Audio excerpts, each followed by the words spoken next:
انسان کے ذمے جو کام ہوتا ہے نا وہ کام اس کو بوجھ لگتا ہے، جو کام ذمے میں نہیں ہوتا وہ بوجھ نہیں لگتا، بس یہ انسان کی نیچر ہے۔ تو خوشی ہو رہی ہے کہ آج بیان کے بعد میری بیان کی چھٹی ہوگی، کوئی مزید کوئی بیان نہیں ہے، واپسی ہے، پھر سفر ہے اور مزید۔ تو دیکھو بھائی آپ لوگ ماشاءاللہ ایک تو اتنی بڑی تعداد میں، یہاں بھی میں گاڑیوں کی لائن دیکھ رہا تھا، تا حد نگاہ گاڑیاں ہی گاڑیاں، گاڑیاں ہی گاڑیاں، گاڑیاں ہی گاڑیاں، اتنے لوگ، اتنی خواتین، اتنے مرد یہاں مجھے سننے کے لیے آئے ہیں۔ ظاہر ہے میری شخصیت کو سننے کے لیے نہیں آئے، میں کوئی پروگرام پیش کر رہا ہوتا نا یہاں بیٹھ کے، کوئی انٹرٹینمنٹ کا، تو آپ کہتے، لوگ کہتے ہیں مفتی صاحب چٹکلے سناتے ہیں۔ بھائی چٹکلے ہم بیچ میں سنا دیتے ہیں، بیان ہمارا چٹکلے نہیں ہوتا۔ چٹکلوں کے لیے تو یوٹیوب پر آپ کو بہت سارے لوگ مل جائیں گے۔ تو کوئی جذبہ ہے آپ کے اندر، کوئی دین کی کچھ رمق ہے، اللہ کی تھوڑی سی کچھ محبت ہے جو آپ کو یہاں کھینچ کر لائی ہے، ورنہ یہ ہو نہیں سکتا۔ ہم پاکستانی، آپ امریکی، آپ پڑھے لکھے، ہم غریب غربا، ہم کھڈوں کے عادی، آپ بغیر کھڈوں کے سفر کرتے ہو، تو کوئی بظاہر کوئی جوڑ نہیں ہے۔ بہت سے لوگوں کی قومیں مختلف، زبانیں مختلف، کوئی تو جذبہ ہے جو اتنی ساری خواتین، اتنے سارے مرد اکٹھے ہو گئے، وہ جذبہ کیا ہے؟ بھئی آپ کے ذہن میں یہ ہے کہ مفتی صاحب آئے ہیں، کچھ اللہ رسول کی بات کریں گے، یہی ہے نا؟ اس کا مطلب کچھ اللہ رسول سے محبت ہے۔ یہ محبت ہلکی چیز نہیں ہے، خدا کی قسم یہ محبت اتنی بڑی نعمت ہے، یہ تہجد سے، نماز روزے سے افضل ہے، نماز روزہ اس کے بعد ہے۔ آج کچھ نوجوان ملنے کے لیے آئے دوپہر، بڑی دور سے، بڑی محبت کا اظہار کر رہے تھے، میں نے ان کو ایک نصیحت کی، وہ میں آپ سے بھی کرتا ہوں۔ دیکھو علماء سے محبت ہمیشہ قائم رکھو، اس لیے کہ علماء سے محبت کسی لالچ کی بیس پہ نہیں ہو سکتی۔ کسی مولوی سے کسی کو محبت ہو کسی لالچ کی بیس پہ، یہ ممکن نہیں ہے۔ بھائی محبت ہوتی ہے کچھ پیسہ ملے گا، تو مولانا لوگ تو الٹا چندہ لے رہے ہوتے ہیں۔ مجھ سے محبت اس لیے ہو سکتی ہے شاید مفتی صاحب ہماری شادی کرا دیں، وہ بھی میں نے اعلان کیا ہوا ہے، میں شادیاں صرف کرتا ہوں، کراتا نہیں، اب تو وہ بھی ہو گئی ہیں۔ تو کسی بھی عالم سے جس کی نسبت دین کے علم کی طرف ہو، اس سے محبت یہ ایمان کی علامت ہے۔ آج بہت لوگ علماء کو برا بلا کہتے ہیں، ہم جب سوشل میڈیا پہ جاتے ہیں ایک مایوسی ہوتی ہے، لیکن جب سفر کرتے ہیں تو مایوسی ختم ہوتی ہے۔ بھائی اتنے لوگ علماء سے محبت کرتے ہیں، اتنے لوگ کرتے ہیں، وہی تو وجہ ہے۔ اتنے کل کا جو بیان تھا سین فرانسسکو میں، اتنے ایجوکیٹڈ لوگ تھے اس میں، اتنی اپر لیول کے پڑھے لکھے لوگ تھے، ایسے بیچارے زمین پہ بیٹھے رہتے، نیچے ان کو بیسمنٹ میں تہخانے میں بٹھایا ہوا ہے۔ خواتین اتنی تھی، مسجد پوری خواتین سے بھر گئی تھی۔ تو یہ میری کوئی فضیلت نہیں ہے، میری کوئی عزت نہیں ہے، یہ اصل میں عزت ہے اسلام کی۔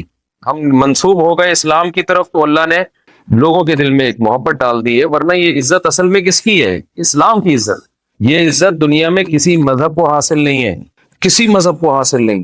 ہندو لوگ کمنٹس کر رہے ہوتے ہیں، یہ مولوی لوگ جاپان جا رہے ہیں، کبھی یہ مولانا امریکہ جا رہا ہے، کبھی یہ مولانا ہانگ کانگ جا رہا ہے، کبھی یہ مولانا لوگ فلانی جگہ جا رہے ہیں۔ ہندوؤں کے کمنٹس میں پڑھتا ہوں، کہتے ہیں یہ مولانا کے پاس اتنا پیسہ کہاں سے آتا ہے، ہر تھوڑے دن میں پہنچا ہوا ہوتا ہے یہ، اور اتنے گھر بھی چلا رہا ہے۔ تو جب ان کو کوئی بتاتا ہے نا بھائی ان کو اسپانسر کیا ہے، جنہوں نے بیان رکھوایا انہوں نے کہا ہے کہ آنے جانے کا، میرے بیان کے کوئی پیسے نہیں ہوتے، یہ ذہن میں رکھے۔ اسپانسر کا یہ مطلب نہیں ہے کہ ہر بیان پہ مجھے لفافہ مل رہا ہے، ایسا کچھ نہیں ہے۔ البتہ ظاہر ہے جو آنے جانے کا بہت دفعہ ایسا ہوتا ہے، میں خود خرچہ اٹھا لیتا ہوں، بعض دفعہ ایسا ہوتا ہے، بہت دفعہ ایسا بھی ہوتا ہے، بلکہ زیادہ تر تو ایسا ہی ہوتا ہے، یہ جو بیان کے لیے بلا رہے ہیں وہ آنے جانے کا انتظام کر دیتے ہیں۔ تو ہندو لوگ اس پہ کہتے ہیں یہ کیسے ہو سکتا ہے، how is it possible. English بھی میں سیکھ رہا ہوں یہاں پہ، مجھے لگ رہا ہے کہ نہ میں اردو کراؤں گا نہ انگلش کراؤں گا، دونوں کی ٹانگیں توڑ رہا ہوں اب میں۔ تو جب ان کو جواب دیا جائے مسلمان یہ کرتے ہیں، تو دنیا حیران ہوتی ہے کہ یار مسلمانوں میں اتنا ظرف ہے کہ کسی کو خرچے پہ بلا کے اس سے نصیحت سنے۔ یہ ایسا ہی ہے جیسے آپ ابا کو 50 روپے دو، ابا مجھے نصیحت کرو، ایسا بچہ دیکھا آپ نے کہیں؟ بھائی ابا جب آپ کو نصیحت کرتے ہیں، اچھے لگتے ہیں برے لگتے ہیں؟ ابا سب سے زیادہ برے لگتے ہی اس وقت ہیں جب کچھ سمجھا رہے ہو بیٹھ کے، یار ابا کا کام ہے ہر وقت سمجھانا۔ ابا ہر وقت، ہم کالج میں پڑھتے تھے تو ایک نوجوان نے کہا یار میرے ابا ہر وقت نصیحت کرتے رہتے ہیں، تو دیر سے کیوں آ رہا ہے، تو جلدی کیوں نہیں اٹھ رہا؟ تو دوسرے نے کہا ابے تو نے ایسے ابا پالے ہوئے کیوں ہیں؟ اب دیکھو یار کیا سکھایا جا رہا ہے، ادب تمیز، تو نے ایسے ابا پالے ہوئے کیوں؟ مجھے بڑی حیرانی ہوئی یار، باپ کے بارے میں عجیب الفاظ استعمال کر رہے ہیں۔ تو ابا نصیحت کرتے ہوئے بالکل بھی اچھے آپ لوگ کو بولنا پڑے گا منہ سے بھائی، نہیں، ابا سب سے برے لگتے ہی اس وقت جب سمجھا رہے ہوں، اس وقت اچھے لگتے ہیں جب پیسے دے رہے ہوں۔ یا جہاں آپ شادی کرانا چاہ رہے ہو وہاں کرا رہے ہو. تو یہ دو کام کے وقت ابا اچھے لگتے ہیں, اس کے علاوہ ابا سے زیادہ برا کوئی نہیں لگتا, خاص طور پہ جب وہ نصیحت کرتے ہیں. کمال کی بات ہے, اسی نصیحت کے لیے آپ علماء کو بلاتے ہیں, جہاز میں اڑ کے آ جاؤ, اتنا جوش و خروش, اب ہمیں نصیحت کرو. بھائی کوئی تو بات ہے, یہ اسلام کے زندہ ہونے کی دلیل ہے. تو میں ہندوؤں سے اور دوسرے مذہب والوں سے بولتا ہوں, بھائی یہ ہمارا کمال نہیں ہے, یہ کس کا کمال ہے؟ اسلام کا. یہ 1400 سال پہلے ایک پیغمبر آئے تھے, امی تھے, نہ لکھنا جانتے تھے, نہ پڑھنا جانتے تھے, انہوں نے ندا لگائی. کیا خوبصورت. آپ سورہ آل عمران کا رکوع پڑھو, ان فی خلق السماوات والارض واختلاف اللیل والنہار لآیات لأولی الالباب. آپ لوگ سین فرانسسکو میں رہتے ہیں, جو سائنس ٹیکنالوجی کا ہب سمجھا جاتا ہے. آپ کائنات میں جب غور کرتے ہیں, کسی اور اسٹائل سے غور کرتے ہیں. قرآن کہتا ہے اس زمین اور آسمان کے بننے میں, دن اور رات کے عدلنے بدلنے میں, کائنات کی ایک ایک چیز کو اٹھا کے دیکھو گے, اس میں تمہیں بڑی بڑی نشانیاں نظر آئیں گی. لیکن یہ ہر شخص کو نظر نہیں آئیں گی, یہ صرف عقل مندوں کو نظر آئیں گی. نشانی کسے کہتے ہیں بھائی؟ سائن کو, علامت کو. علامت وہ چیز ہوتی ہے جسے دیکھ کے کسی دوسری چیز کا وجود سمجھ میں آئے. آپ سے کسی نے پوچھا سورج نکلا ہوا ہے, آپ نے کمرے کے اندر بیٹھے بیٹھے کھڑکی میں جھانک کے دھوپ کو دیکھ کے بتا دیا ہاں نکلا ہوا ہے. اگلا کہتا ہے کمبخت تو نے سورج کو دیکھا تو ہے نہیں جا کے, تو یہاں بیٹھے بیٹھے اتنے یقین سے کیسے کہہ رہا ہے کہ سورج نکلا ہوا ہے؟ آپ جواب میں کیا کہو گے بھائی؟ سورج کے وجود پر یقین کرنے کے لیے سورج کو دیکھنا ضروری نہیں ہے.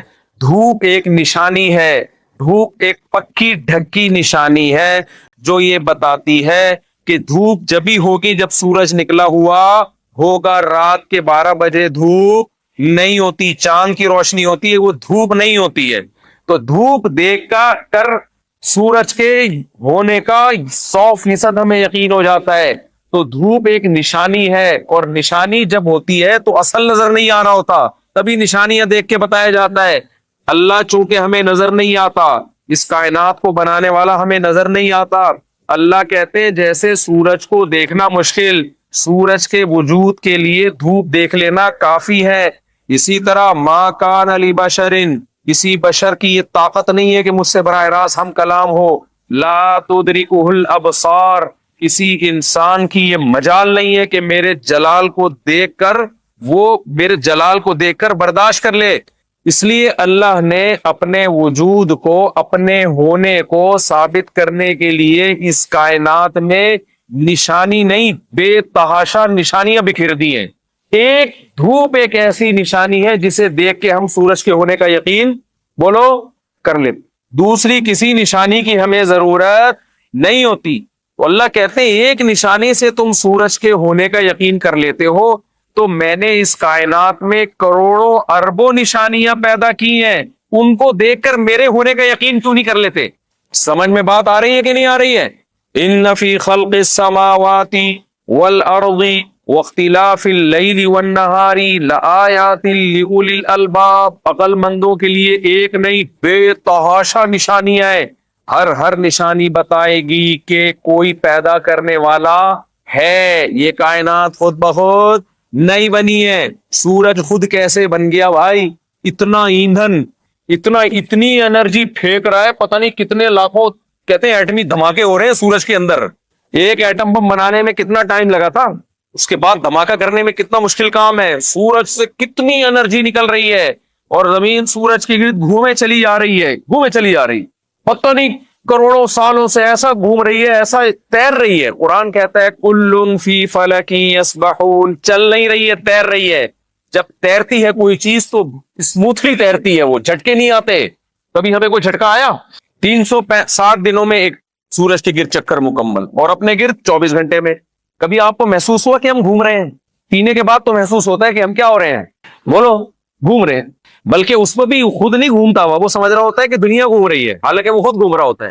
تو کیسا انداز سے چلا دیا اس زمین کو, دن رات سورج نکلتا ہے غروب ہوتا ہے, سورج نکلتا ہے غروب ہوتا ہے, سورج نکلتا ہے غروب ہوتا ہے, سورج نکلتا ہے غروب. او بھائی کون ہے بھائی جس نے اتنا خوبصورت انداز سے زمین اور آسمان کو ایڈجسٹ کر دیا ہے؟ کون ہے؟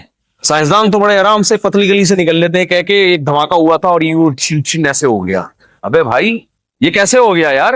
کبھی اتنے خوبصورت دھماکے آپ نے دیکھے؟ کراچی میں تو ہم دیکھتے رہتے ہیں دھماکے.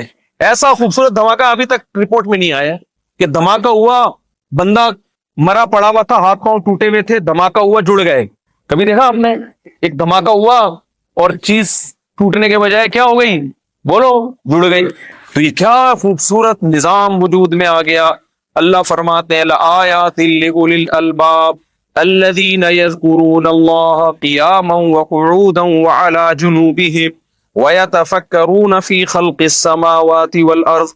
فرمایا ہمارے عقل مند بندے وہ ہیں جو اس کائنات میں غور و فکر کر کے ہم تک پہنچتے ہیں اور کہہ اٹھتے ہیں, پکار اٹھتے ہیں کہ جہاں دھوپ ہوگی وہاں سورج کا وجود یقینی ہے, تو جہاں چیزیں مینجمنٹ کے ساتھ ہوں گی وہاں مینیجر کا ہونا ضروری ہے. یہ خود بخود مینجمنٹ نہیں ہو سکتی.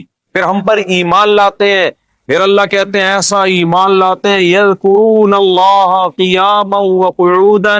دیکھو آپ یہاں امریکہ میں آئے, جب آپ کو یہاں امریکہ نے بے شمار سہولتیں دی, تو جب آپ اپنے گاؤں میں, اپنے گھر میں, انڈیا, پاکستان, بنگلہ دیش, کہیں بھی آپ واپس جاتے ہو, صبح و شام امریکہ کے چرچے بیان کرتے ہو کہ نہیں کرتے؟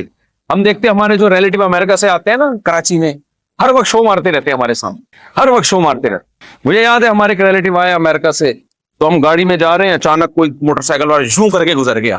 اب امریکہ میں ایسا نہیں ہوتا, یہاں ہوتا ہے. امریکہ میں ایسا نہیں ہوتا, وہاں تو گزرتے رہتے ہیں. پھر کیا ہوا, ایک دم دھڑ کا گڈھا آیا, قبض ختم, گیس ختم, فوراً. یار امریکہ میں یہ سب نہیں ہے, وہاں سوال ہی پیدا نہیں ہوتا کوئی کھڈا آ جائے. پھر ایک لال بتی, ایک بندہ سگنل توڑ کے بھاگ گیا. بے بھائی امریکہ میں اس کا تصور نہیں ہے. وہ ہمارے ساتھ امریکہ میں ایسا نہیں ہوتا. میرا ایک شاگرد تھا جامعہ رشید میں پڑھتا, امریکہ سے آیا تھا وہ, تو میں صبح گلشن اقبال سے جاتا احسان آباد, تو وہ مجھے بھی لیتا ہوا چلا جاتا کہ چلو یار استاد جی کا گھر بھی ادھر ہی ہے. تو جب مجھے ایک دن لے کے جا رہا ہے, تو کیا ہوا کہ ایک گاڑی نے الٹی طرف سے اوورٹیک کیا. وہاں تو اوورٹیک کرنا ہے, طرف ورف نہیں دیکھا جاتا, یہ نہیں دیکھا جاتا کہ کون سی جانب سے ہو رہا ہے, آج بھی نکل لو بس. اور ٹرک نہیں پیچھے لکھا ہوا ہوتا ہے تپڑ ہے تو پاس کر ورنہ برداشت کر, ورنہ کیا کرا. اس کی پوری کوشش ہوتی ہے ایسے کر کے چلے, کسی کو نکلنے ہی نہ دے. مقابلہ ہوتا ہے بھائی روڈوں پہ. تو جب گاڑی نے ادھر سے اوورٹیک کیا, کہتا ہے بھائی امریکہ میں تو ایسا نہیں ہوتا. تو آپ جب امریکہ سے, جاپان سے پاکستان جاتے ہو, ہر موقع پہ امریکہ کو یاد کرتے کہ نہیں کرتے؟ بھائی امریکہ میں ایسا نہیں. گالیاں جب سنتے ہو, یار امریکہ میں تو تھینک یو سے بات کرتے ہیں, یار امریکہ میں ایسا. ابھی ہم جا رہے تھے نا کہیں غلط رخ پہ چل پڑے, کوئی ایریا تھا وہاں پولیس والے کھڑے ہوئے تھے, انہوں نے ہمیں روک لیا, تو بڑے تمیز سے روکا, بڑے مسکرا کے روکا ہمیں. تو اتنا تمیز سے روکا, میں کیا بتاؤں آپ کو. تو پھر وہ کہنے لگے کہ ہم نے کہا بھائی ہم نے وہاں جانا ہے. انہوں نے کہا ایکچولی یوں کر کے کینڈلی, یوں کر کے یوں جائیں, پھر kindly make a right hand then سو فش لگا کے نا, ایسا مزہ آیا. اب جب آپ پاکستان جاؤ گے, وہاں پولیس والا آپ کو بولے گا کدھر جا رہا ہے, تیرے باپ کی زمین ہے کیا یہ اندھا بیریئر نظر نہیں آ رہا تیرے کو, ادھر جا رہا ہے, کہاں سے ہے, پہلے کارڈ دکھا, لائسنس دکھا. 20 سوال پوچھے گا تو آپ فوراً کیا کہو گے, یار امریکہ میں ایسا. تو بھائی جب آپ یہاں کی گورنمنٹ نے آپ کے ساتھ اچھا سلوک کیا اور آپ وہاں جا کے ہر وقت شو مارتے رہتے ہو ہم لوگوں کے سامنے, غریبوں کے سامنے جا کے, امریکہ ایسا, ہم تو پاگل ہو جاتے ہیں سن کے نا. تو پھر کیا ہوتا ہے, تو انسان کو غصہ آنے لگتا ہے, بس کر یار کوئی اور بات چھیڑ بھائی. تو یہ انسان کی نیچر ہے. اللہ کہتے ہیں کہ جو لوگ اس کائنات میں غور کر کے مجھ تک پہنچتے ہیں نا, پھر وہ ہر وقت میری باتیں کر رہے ہوتے ہیں. سمجھ میں آ رہی ہے بات؟ پھر وہ ہر وقت کیا کرتے ہیں, یذکرون اللہ, جیسے تذکرون امریکہ قیاما وقعودا, تو اللہ کہتے ہیں یذکرون اللہ قیاما وقعودا, اللہ کا ذکر کرتے ہیں ہر وقت. یار یہ مجھے اللہ نے دیا, یار یہ نعمت مجھے کس نے دی ہے, اللہ نے دی ہے. یار مجھے خوشیاں کس نے دی ہیں, اللہ نے دی. یار اللہ کا دیا میرے پاس بہت کچھ ہے, یار اللہ بہت بڑا ہے. اتنی نعمتیں اللہ نے دی ہیں, اتنی نعمتیں اللہ نے دی ہیں. یذکرون اللہ قیاما وقعودا وعلی جنوبہم ویتفکرون فی خلق السماوات والارض. اللہ کہتے ہیں اور ساتھ ساتھ زمین اور آسمانوں میں غور و فکر کرتے رہتے ہیں.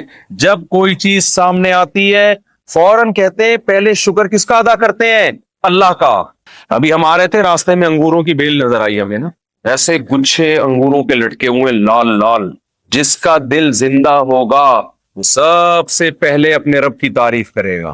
اللہ نے قرآن میں ان پھلوں کو بھی بیان کیا اور پھلوں کی پیکنگ کو بھی بیان کیا ہے کہ ہمارا پیش کرنے کا انداز بہت اچھا ہے. اللہ خود بیان کرتا ہے. دیکھو آپ کسی کے گھر جاؤ, میزبان سیب لا کے یوں کر کے پھینکے, مفتی صاحب آئے ہوئے ہیں کیچ سیب پکڑے آئے, ایک طریقہ یہ بھی ہو سکتا ہے نا. اور رول پراٹھا اٹھا کے یوں اٹھا کے پھینکا, بھائی وہ بھی پراٹھا ہی ہے, وہ بھی رول پراٹھا ہے, اس میں بھی سب کچھ ہے. لیکن مہمان اس میں اپنی عزت محسوس کرے گا یا بے عزتی محسوس کرے گا؟ بولو نا, بے عزتی. لہذا مہمان کے سامنے پیش کرنے کے بھی آداب ہوتے ہیں. بھائی ایسے پیش کرنا ہے, سامنے لا کے رکھ دینا ہے, اور بہت زیادہ تکلف ہے تو سر پہ کھڑے ہو جانا ہے. ابھی میں نے پرسوں کسی کو ڈانٹ لگائی ہے بہت زیادہ, صاحب یہ, میں نے کہا نہیں بھائی سب یہ کھا لیں, نہیں بھائی مفتی صاحب کی کولڈ ڈرنک, نہیں بھائی صاحب یہ, میں نے کہا بس کر جا, بیٹھ جا یار, میرا کیوں خون پی رہے ہیں یار آرام. تو پیش کرنے کا بھی کیا ہے ایک طریقہ. اللہ کہتا ہے میں نے ان پھلوں کو خوبصورت پیکنگ میں پیش کیا ہے. یہ درختوں پہ اگتے ہیں گچھوں کی شکل میں, ذات الاکمام, ان کے اوپر غلاف ہوتا ہے, کور ہوتا ہے. کیلے کے آپ دیکھ لو منضود کیسے گچھے لٹکے ہوئے ہوتے ہیں کیلوں کے, آپ تجربہ کر کے دیکھ لو. آپ ریڑی سے دکان سے پھل خرید کے کھاؤ اور درخت کے پاس جا کے جو لٹکے ہوئے پھل ہوتے ہیں, خوبصورت پیکنگ وہ لٹکے ہوئے پھلوں کی ہوتی ہے, کیسے گچھے لٹکے ہوئے ہوتے ہیں پھلوں کے. انگور کی بیلوں میں کیسے گچھے لٹکے ہوئے ہوتے ہیں, کھجور کے درختوں میں کیسے کھجوروں کے گچھے لٹکے ہوئے ہوتے ہیں, خوبصورت منظر ہوتا ہے. تو اللہ فرماتے ہیں یذکرون اللہ قیاما وقعودا وعلی جنوبہم ویتفکرون فی خلق السماوات والارض, اور زمین اور آسمان میں غور و فکر کرتے رہتے ہیں. وَيَتَفَكَّرُونَ فِي خَلْقِ السَّمَاوَاتِ وَالْأَرْضِ رَبَّنَا مَا خَلَقْتَ هَذَا بَاطِلًا. یہاں آ کے آپ اللہ کو بھول جاؤ گے. غربت میں انسان اللہ کو نہیں بھولتا, اللہ کو جب بھولتا ہے جب انسان کا پیٹ بھرا ہوا ہوتا ہے. موسیٰ کلیم اللہ مسکین تھے, غریب تھے, فرعون کا پیٹ بولو بھرا ہوا تھا, اللہ کو کون بھولا؟ فرعون. قارون کا پیٹ بولو نا بھائی بھرا ہوا تھا, اللہ کو کون بھولا؟ قارون. بلال حبشی کا پیٹ خالی تھا, اللہ کو یاد رکھا. ابو لہب ابو جہل پیٹ بھرے ہوئے تھے, اللہ کو بولتے کیوں نہیں میرے بھائی, بھول گئے. پاکستانیوں کے لیے, انڈین کے لیے, بنگلہ دیشیوں کے لیے اللہ کو یاد رکھنا آسان, امریکہ میں رہ کر اللہ کو یاد رکھنا بولو نا منہ سے مشکل. ہمیں تو ہم یاد نہ بھی کریں ہمیں خود بخود یاد آ رہا ہوتا ہے. ہم جہاز میں بیٹھتے ہیں ہلتا ہے تو ہمیں اللہ یاد آتا ہے. ابھی ہم جہاز میں آ رہے تھے نا, یہ اٹلانٹا سے لاس اینجلس, پائلٹ نے اعلان کیا میں پہلی دفعہ یہ والا جہاز چلا رہا ہوں. ابے ہم نے کہا ہمیں بتانے کی کیا ضرورت ہے یار, تو پہلی دفعہ چلا رہے ہیں. جی اعلان کیا پائلٹ یہ پہلی دفعہ چلا رہا ہوں. پہلے کیا چلایا یہ تو بتا. میں ساتھیوں سے پوچھ رہا ہوں, اس سے پوچھ کے آ بھائی, پہلے اگر جہاز اڑاتا رہا ہے یہ والا پہلی دفعہ تو چلو ٹھیک ہے, پہلے کبھی زندگی میں جہاز اڑایا ہے کہ نہیں اڑایا؟ عجیب سے مخمصے میں ڈال دیا اس نے. تو کون یاد آیا ہمیں؟ اللہ. ہم نے کہا بھائی ساری دعائیں پڑھو, ذکر کر لو, کوئی پتہ نہیں, ہم تجربے کی بھیٹ نہ چڑھے. تو ہمیں وہاں اللہ بات بات پہ یاد آتا ہے. سمجھ رہے ہو کن کن چیزوں پہ یاد آتا ہے؟ میں کیا اس کی ڈیٹیل بتاؤں آپ کو, اچھا نہیں ہے نا. لیکن آپ لوگوں کے لیے اللہ کو بھولنا بہت آسان. کتنے نوجوان یہاں آئے اللہ بھول گئے, شراب میں لگ گئے, زنا میں لگ گئے, ماں باپ کی نافرمانی میں لگ گئے. کتنی خواتین یہاں آئیں پردہ اتار کے پھینک دیا. کیا پردہ, لبرل بنو, سیکولر بنو, اور وہ بالکل وہی اسٹائل جو غیر مسلم عورتوں کا ہوتا ہے. کوئی بات نہیں, اللہ کہتے ہیں تمتعوا, اڑا لو مزے بھائی. اللہ کیا کہتے ہیں؟ اڑا لو. آنا کدھر ہے؟ اگر آپ نے ہمیشہ کے لیے امریکہ میں رہنا ہوتا تو پھر ٹھیک تھا بھائی یہ سب کچھ. اللہ کہتا ہے دیکھو پاکستان میں رہو, انڈا موڑ پہ رہو, پٹیل باڑہ پہ رہو, گندے نالے پہ رہو, یا آپ سان فرانسسکو میں رہو, یا آپ لاس اینجلس اور کیلیفورنیا میں رہو, آپ نے بالآخر گھوم پھر کر آنا پھٹے پہ ہے. پھٹا سمجھتے ہو؟ جنازے کا پھٹا آنا گھوم پھر کے کہاں ہے؟ پھٹے پہ. اس کے بعد جانا کہاں ہے؟ قبر کے اندر. قبر اندر سے نہ امریکہ لگتی ہے، نہ جاپان لگتی ہے، نہ انڈا موڑ لگتی ہے، نہ گندا نالا، نہ پشاور، نہ کوئٹہ. اندر سے ساری خبریں بولو ایک جیسی ہوتی ہیں، ایک جیسی خبریں ہوتی ہیں. تو اللہ نے فرمایا کہ ہمارے نیک بندے جو ہے نا، جب وہ امریکہ جاپان میں رہتے ہیں جا کے، تو اللہ کی نشانیاں تو بھائی یہاں بھی ہیں، پاکستان میں بھی ہیں، مسجد میں بھی ہیں، مدرسے میں بھی ہیں، بیت اللہ میں بھی ہیں، ہر جگہ ہیں. تو اللہ کہتے ہیں یہ ہماری نشانیوں کو دیکھ دیکھ کے ہمیں یاد کرتے رہتے ہیں. اور کیا کہتے ہیں کافر؟ کیا کرے گا کافر؟ کہے گا بس دیکھو انجوائے کرو. کافر کیا کہے گا بھائی؟ کافر کہتا ہے خدا کی گاڈ کی نشانیاں دیکھو. بہت سے تو گاڈ ہی کو نہیں مانتے، بس یہ خود بخود ہے. اور جو گاڈ کو مانتے ہیں وہ او مائی گاڈ زبردست گریٹ، ایسے ایک انگوٹھا بنا دیا، پسند نہیں آیا تو یوں بنا دیا. تو اس سے آگے نہیں بڑھتا کافر. لیکن جو کلمہ پڑھنے والے لوگ ہیں، جو اللہ کو مانتے ہیں، اللہ کہتا ہے وہ یہاں تک رکتے نہیں ہیں. اللہ کو یاد کرنے کے بعد پتہ ہے وہ کیا کہتے ہیں؟ ربنا ما خلقت هذا باطلا. اے اللہ یہ تو نے اتنی خوبصورت کائنات سجا دی ہے، اس میں اتنا خوبصورت انسان پیدا کر دیا، یہ بے مقصد نہیں ہو سکتا. اس کا کوئی ہدف بولو ہوگا، کوئی وجہ ہوگی. ہے کافر کہتا ہے چھوڑو وجہ کو مت دیکھو، لائف کو کیا کرو، شراب پیو، گرل فرینڈ، دوستیاں، جو بھی انٹرٹینمنٹ میں جو چیز رکاوٹ بنے اسے راستے سے ہٹا. بھائی آپ گاڑی میں زوم کر کے جا رہے ہو، راستے میں درخت کا تنا پڑا ہوا ہے، آپ کیا کرو گے؟ اس کے اوپر سے جاؤ گے یا راستے سے ہٹاؤ گے اس کو؟ ہٹا یار اس کو، اس پہ کیا بحث کس نے رکھا ہے؟ یہ بھائی آپ کے سفر میں یہ چیز رکاوٹ بن رہی ہے، منزل میں رکاوٹ بن رہی ہے، تو اسے راستے سے ہٹایا جائے گا. تو جب آپ کی منزل دنیا پرستی ہوتی ہے، عیش ہوتی ہے، تو اس عیش میں جو چیز رکاوٹ بنتی ہے آپ اس کو کباب میں ہڈی سمجھ کے ہٹا دیتے ہو. بے وقوفی کا کام ہے یا عقل مندی کا کام ہے؟ بولو نا. عقل مندی کا کام ہے. بھائی آپ کی منزل میں جو چیز رکاوٹ بنے گی اسے کباب میں ہڈی سمجھ کے کیا کر دینا چاہیے؟ نکال دینا چاہیے. تو غیر مسلم نے کہا کہ بیوی کباب میں بہت بڑی ہڈی ہے، اس لیے بیوی کو نکال دو سوسائٹی سے، ریپلیس کرو اس کو گرل فرینڈ کے ساتھ. تو مارکیٹ میں گرل فرینڈ ہونی چاہیے. بیوی بولتے کیوں نہیں، چپ کیوں بیٹھے ہو؟ نہیں ہونی چاہیے. جملہ مکمل کیا کرو میرے بھائی تاکہ مجھے پتا چلے. گرل فرینڈ ٹینشن نہیں ہوتی. بیوی کیا ہوتی ہے؟ ایک گورے سے کوئی بتا رہا تھا، کسی ہم نے پوچھا کہ تم لوگ شادی کیوں نہیں کرتے، گرل فرینڈ کیوں رکھتے ہو؟ اس نے کہا تم شادی کیوں کرتے ہو، گرل فرینڈ کیوں نہیں رکھتے؟ اعتراض تو ہمیں تم پر ہے. تو پھر وہ گورا طنز کرنے لگا، بھائی دیکھو میرے بچے گرل فرینڈ سے ہیں، تمہارے بچے بیوی سے ہیں، میرے ساتھ گرل فرینڈ گھر میں رہتی ہے، تمہارے ساتھ بیوی گھر میں رہتی ہے، تو دونوں میں فرق کیا ہو گیا؟ دونوں میں فرق کیا ہو گیا؟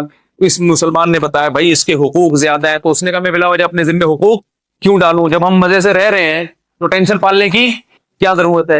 اور ان کے ہاں تو ڈیورس میں اور بڑے مسائل ہیں.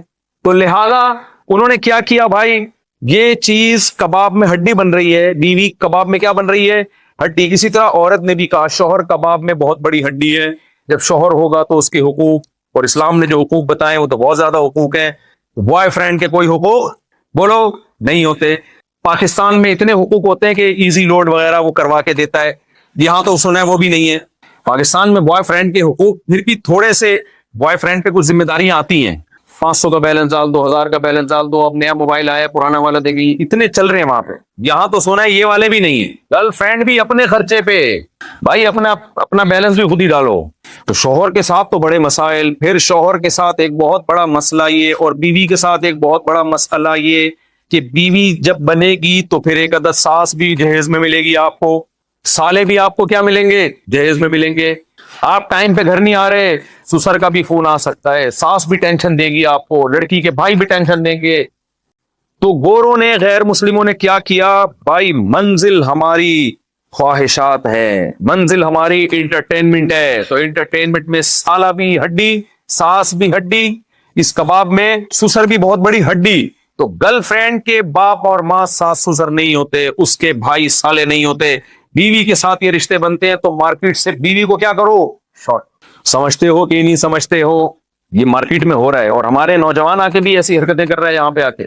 پھر انہوں نے کیا کیا کہ جو لوگ مذہب کو نہیں مانتے انہوں نے کہا بوڑھے ماں باپ بھی کباب میں بہت بڑی ہڈی، انٹرٹینمنٹ میں بہت بڑی رکاوٹ کون ہے؟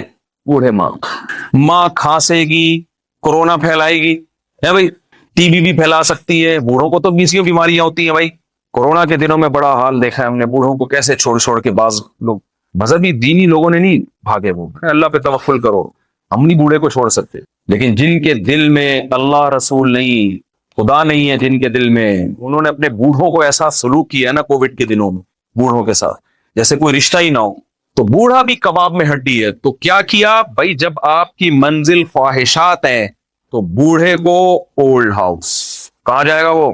گھر میں نہیں، اس کے پاؤں نہیں دبانے، اس کا سر نہیں دبانا۔ بڑھاپے میں انسان کی طبیعت میں چڑچڑاپن پیدا ہوتا ہے، غصہ بہت آتا ہے بوڑھے آدمی کو، یہ نیچرل ہے۔ میں اکثر سناتا ہوں، جو بزرگ بیٹھے ہوئے ان سے معذرت کے ساتھ، ہمارا بھی بڑھاپا ایسے ہی ہوگا بھائی۔ وہ ایک بوڑھے میاں حکیم صاحب کے پاس گئے، حکیم صاحب میرے گھٹنے میں درد، حکیم نے کہا بڑھاپا۔ حکیم صاحب میری کمر میں بھی درد ہوتا ہے، حکیم نے کہا بھائی بڑھاپا ہے۔ حکیم صاحب کھانسی بہت آتی ہے، حکیم صاحب نے کہا بڑھاپا ہے۔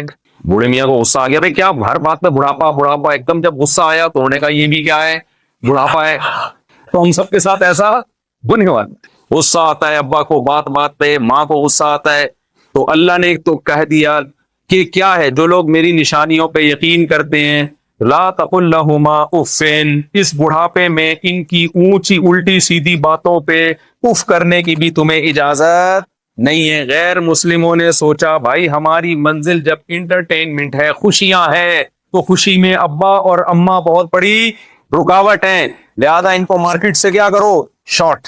تو مارکیٹ سے شارٹ کا اتنی ہمت تو نہیں کہ قبرستان پہنچا دیتے، گورنمنٹ کے کھاتے میں ڈال دو، بہت ہو گیا، جا کے پیسے جمع کرا کے آ جاؤ، میرے ابا کے پیسے بتا بھائی تو یہ لے۔ آج ایک لبرل آدمی کا کلپ دیکھا بڑا زبردست، پاکستان میں کراچی میں ڈیفنس ہے نا، بڑا اچھا کلپ کسی نے مجھے بھیجا، کہتے ہیں میں ڈیفنس گیا، 1000 گز کا بنگلہ، تو میں نے وہاں ان لوگوں سے پوچھا تمہارے بچے کہاں ہیں اتنے بڑے؟ میں تو جب جاتا ہوں نا 1000 گز کے بنگلوں میں، مجھے خوشی نہیں ہوتی، وحشت ہوتی ہے، چھوٹا سا گھر بھرا ہوا، خدا کی قسم زیادہ اچھا ہے، بڑے بڑے گھر خالی، دیواریں کاٹتی ہیں، بیڈ روم اتنے بنا دیتے ہیں، اتنے بیڈ روم، اتنے یہ ریسٹ روم اور یہ واش روم اور یہ بیڈ روم، اتنے بڑے بڑے کچن، بندہ کہاں ہے بھائی؟ بندے نہیں ہیں، بندے مارکیٹ سے کیا ہیں؟ شارٹ۔ یہ ایک ابا ایک اماں، تو وہ کہتا ہے میں نے ان سے پوچھا یہ اتنا بڑا بنگلہ کہاں ہے، تمہارے بچے کہاں ہیں؟ انہوں نے کہا ایک آدھ بچے ہیں، وہ امریکہ گیا ہوا ہے، ایک آدھ جاپان گیا ہوا ہے۔ انہوں نے کہا مرو گے تو وراثت لینے آئیں گے؟ ہاں بالکل آئیں گے۔ تو زندگی میں کیوں نہیں آ رہے بھائی؟ تمہاری تنہائی دور کرنے کے لیے، تمہارے ساتھ بیٹھنے کے لیے، بھائی پیسے کی لالچ ہے، کیونکہ ان بچوں کو پتا ہے پاکستان میں رہیں گے ابا اماں کے ساتھ، لائف کو صحیح طرح سے انٹرٹین بولو نہیں کر سکتے، لہذا انٹرٹینمنٹ یہ بھی ایک قسم کا اولڈ ہاؤس ہی بنا دیا انہوں نے ڈیفنس میں۔ ابا اماں یہاں رہیں گے، چلو 2-4 ان کے ساتھ ہوتے، 2-4 باہر کما کے بھیج رہے ہوتے، سب نے اپنے ابا اماں کو چھوڑ دیا۔ تو جب انسان کی منزل خواہشات ہو تو آپ کا بڑھاپا بہت خطرناک، اکیلے، تنہائی کاٹے گی آپ کو۔ تو لہذا جو جن کا مقصد تھا انٹرٹینمنٹ، تو جو چیزیں اس کباب میں، انٹرٹینمنٹ کے اس کباب میں ہڈی بننی تھی، ان تمام ہڈیوں کو انہوں نے زندگی سے بولو نکالا۔ کرسچینٹی نے کیا کیا ہے، ان کے ہاں بھی رمضان کے روزے تھے، رمضان کے نہیں، یعنی ان کے جو 40 روزے ہوتے تھے ان کے ہاں، تو آج ملتے ہیں روزے، وہ کہیں نظر آتا ہے؟ کیوں؟ روزہ انٹرٹینمنٹ میں رکاوٹ ہے، لہذا روزے مارکیٹ سے کیا ہوئے؟ شارٹ۔ ساری چیزیں ہمارے ہاں بھی کچھ ایسے اسکالر پیدا ہو چکے ہیں، بڑے لبرل قسم کے اسکالر، کہ جنہوں نے اتنی گنجائشیں نکالنا شروع کر دی ہیں، کل آپ کا امتحان ہے تو آپ رمضان کا روزہ چھوڑ سکتے ہو، ہینڈ سلاٹر ضروری نہیں ہے، مشینی ذبیحہ بھی کیا ہے؟ وہ بھائی اسلام نے یہ حکم دیا ہے کہ آپ صرف یہودی، عیسائی اور مسلمان کا ذبیحہ کھا سکتے ہو، مشین کا کوئی مذہب بولو نہیں ہوتا، تو اس کا ذبیحہ کیسے حلال ہو گیا؟ کیسے حلال ہو گیا اس کا ذبیحہ بھائی؟ لیکن آپ کو ایسے اسکالر ملیں گے، یہ بھی حلال، وہ بھی حلال، یہ بھی ٹھیک، وہ بھی ٹھیک، بچا کیا ہے بھائی پھر آپ کے پاس؟ ہر وہ چیز جو آپ کی خواہشات میں رکاوٹ، اس کو سائڈ پہ لگا دو۔ یہ ہے نفس پرستوں اور خواہشات نفسانیہ کا جو غلام ہوتا ہے، جس کا خیال یہ ہے کہ مجھے اس لیے بنایا گیا کہ میں عیاشی کر سکوں، جس کا یہ خیال ہوتا ہے نا، تو پھر وہ ہر وہ چیز جو انٹرٹینمنٹ میں رکاوٹ بنے اسے وہ سائڈ پہ لگا دو. نماز انٹرٹینمنٹ میں رکاوٹ, نماز کے لیے اٹھنا پڑتا ہے, وضو کرنا پڑتا ہے, مسجد کی طرف چلنا پڑتا ہے, پھر رکوع سجدہ کرنا پڑتا ہے, ٹینشن ہے نا یہ. عورت کہتی ہے پردہ کروں گی میرا حسن چھپ جائے گا, میں پردہ اتار کے پھینکوں گی ماڈرن نظر آؤں گی, لبرل نظر آؤں گی, دنیا میں بہت آگے جا سکتی ہوں میں. تو پردہ اس کی انٹرٹینمنٹ میں رکاوٹ تھا, عورت نے پردے کو کباب میں ہڈی سمجھ کے نکال دیا. تو میرے بھائی آپ اپنے بارے میں فیصلہ کرو کہ آپ کس کیٹیگری میں آتے ہو. میں نے جو آیتیں پڑھی ہیں, اللہ فرماتے ہیں کہ جو ہمارے نیک بندے ہیں وہ جب زمین اور آسمان میں غور و فکر کرتے ہیں تو اس نتیجے پر پہنچتے ہیں, وہ بزبان حال پکار اٹھتے ہیں, ربنا ما خلقت ھذا باطلا, اے اللہ تو نے ہمیں انٹرٹینمنٹ کے لیے پیدا نہیں کیا. باطل کا یہ مطلب ہے صرف مزے اڑانے کے لیے پیدا نہیں کیا تو نے ہمیں, کیونکہ یہ اللہ پہ بہت بڑا الزام ہے کہ اللہ نے ایویں ہی بنا دیا بس ہمیں ایویں. یہ کس پہ الزام ہے؟ یعنی ساری کائنات ہماری خدمت میں لگا دی اور ہمیں انجوائے کرنے کی, جو چاہے کرو. کوئی کھوپڑی میں آتی ہے یہ بات؟ امریکہ آ کے آپ کو اتنی عقل نہیں آئی؟ کوئی انڈا موڑ کا آدمی یہ بات کرے تو سمجھ میں آتی ہے بھائی. آپ امریکہ میں رہتے ہو, آپ کو اتنا لوگ کہتے ہیں اتنے امریکی لوگ ذہین ہوتے ہیں, تو آپ اتنی بڑی بے وقوفی اور حماقت کی بات کرنے لگو کہ خدا نے سب کچھ ہمارے لیے بنایا اور ہمیں صرف کھیلنے کودنے کے لیے اور لائف کو انجوائے کرنے کے لیے. کھوپڑی میں آتی ہے بات؟ بولو نا. اس لیے اللہ کہتے ہیں ہمارے بندے وہ ہماری نشانیاں دیکھ کر ہم تک پہنچتے ہیں, وہ دیکھتے ہیں ان لکم فی الانعام لعبرہ, ہمارا رب کیسے سوکھا چارہ گائے کو کھلاتا ہے اور تھوڑی دیر میں چکنا گاڑھا دودھ نکال دیتا ہے اس سے.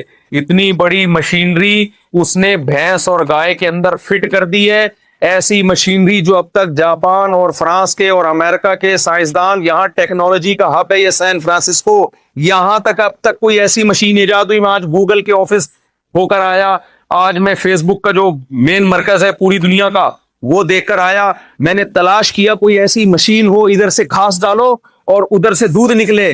اب تک کی رپورٹ کے مطابق اتنے بڑے بڑے سائنٹسٹ سائنسدان ایسی کوئی مشین ایجاد بولو نہیں کر سکے. ہمارے رب نے ہم پر کتنا بڑا احسان کیا.